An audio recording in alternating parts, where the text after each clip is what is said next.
Hi నమస్తే welcome to Myra media. నేను మీ కేవీఆర్. రీసెంట్గా సినిమాలకు సంబంధించి ఒక పాట వచ్చింది కదా, టికెట్లు మేమే కొనాలే పానాలు మావే పోవాలి అన్నట్టు. మొన్న సంధ్య థియేటర్ తొక్కిసలాడకు దానికి సంబంధించి ఎంత పెద్ద రప్చర్ జరిగిందో, ఒక రాష్ట్ర ప్రభుత్వం ఏకంగా సినిమా ఇండస్ట్రీ మీద ఎట్లాంటి ఛార్జ్ తీసుకుందో చూసినాం కదా. ఈ ఎపిసోడ్ మర్చిపోకముందే, అల్లు అర్జున్ గాయం ఇంకా మర్చిపోకముందే, గేమ్ చేంజర్కు సంబంధించి రామ్ చరణ్ తేజ ఈ నెల తారీఖున రిలీజ్ అవుతా ఉంది.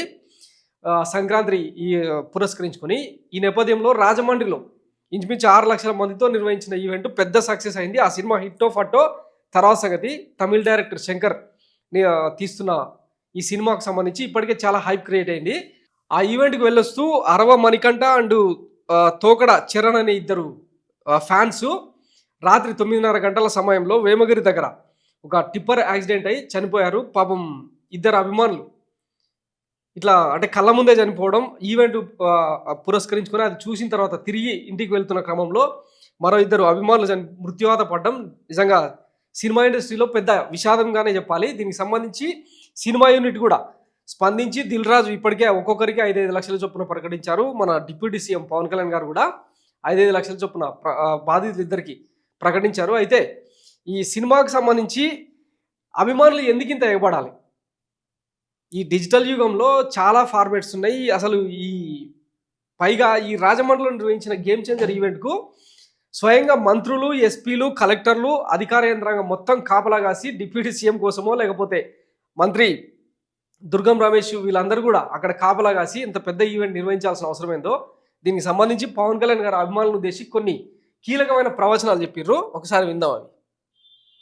యువత మీ అందరికీ ఏమన్నా మాట్లాడుతూ ఉన్నా, మీరు బైకుల్లో మీరు చేసే గోల్ ఉండదు చూసారా? నేను ఇప్పుడు ఈ ఫంక్షన్ లేదు, సినిమాలు లేవు, ఏం చేస్తారు చెప్పండి? ఉద్యోగాలు ఉపాధి కూడా కానీ టైం పడుద్ది. కనీసం సినిమాకి వెళ్ళి చొక్కా దించుకొని అరవకపోతే బైకులు తీసుకొని అవి సైలెన్సర్ దాన్ని ఆ యాక్సిడెంట్ పెంచకపోతే ఎనర్జీ ఎటు వెళ్తుంది? ఆ సైలెన్సర్లు పెంచకపోతే ఆ ఎనర్జీ ఎటుపోతుంది అని. ఇప్పుడు ఆ పోయిన ప్రాణాలకు ఆ కుటుంబానికి ఏం చెప్తారు సార్ సమాధానం? వీటన్నిటికీ మన దగ్గర ఆన్సర్ ఉండదు. ఉద్యోగాలు ఇవ్వడానికి ఏమో టైం పడుతుంది, ప్రాణాలనేమో తిరిగి తీసుకురాలేము. ఇట్లా అసలు ఫ్యానిజము, సైకో ఫ్యానిజం ఇంత అవసరమా? ఇంత పెద్ద పెద్ద ఈవెంట్లు డిజిటల్ యుగంలో ఇప్పటికే అంటే సినిమాల సంబంధించిన థియేటర్లన్నీ కూడా మన కబంధ హస్తాలను ఉన్నాయి. ఆ 4 కుటుంబాల కబంధ హస్తాలను ఉన్నాయి. వేసుకోవచ్చు. 2 తెలుగు రాష్ట్రాల ప్రభుత్వాలు మన చేతుల్లోనే ఉన్నాయి. రేట్లు పెంచుకోవచ్చు, ఇష్టానుసారం తడుకోవచ్చు. అన్ని ఆప్షన్స్ మనకు ఉండగా ఈ ఈవెంట్లు నిర్వహించడం ఏంది, తొక్కిసలాటలు ఏంది? అభిమానులు కూడా అంటే పోయిన ప్రాణాలు వాళ్ళకి పెద్దగా లెక్క కాదు.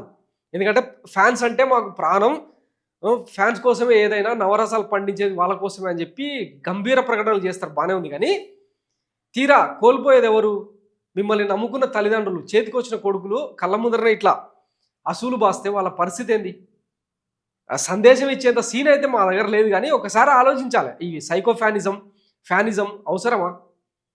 మంచి బంగారు భవిష్యత్తుని నిర్మించుకోవాల్సిన దశలో వాళ్ళకంటే అంటే ఇట్లాంటి ఈవెంట్స్ నిర్వహించడం వల్లనే ప్రమోషన్స్, కలెక్షన్స్, తర్వాత ఫ్యాన్ బేసు ఇవన్నీ పెరుగుతూ ఉంటాయి. మీకేమొస్తుంది? ఒకసారి ఆలోచించుకోవాలి. Thanks for watching Myra media. నేను మీ కేవీఆర్. Thank you.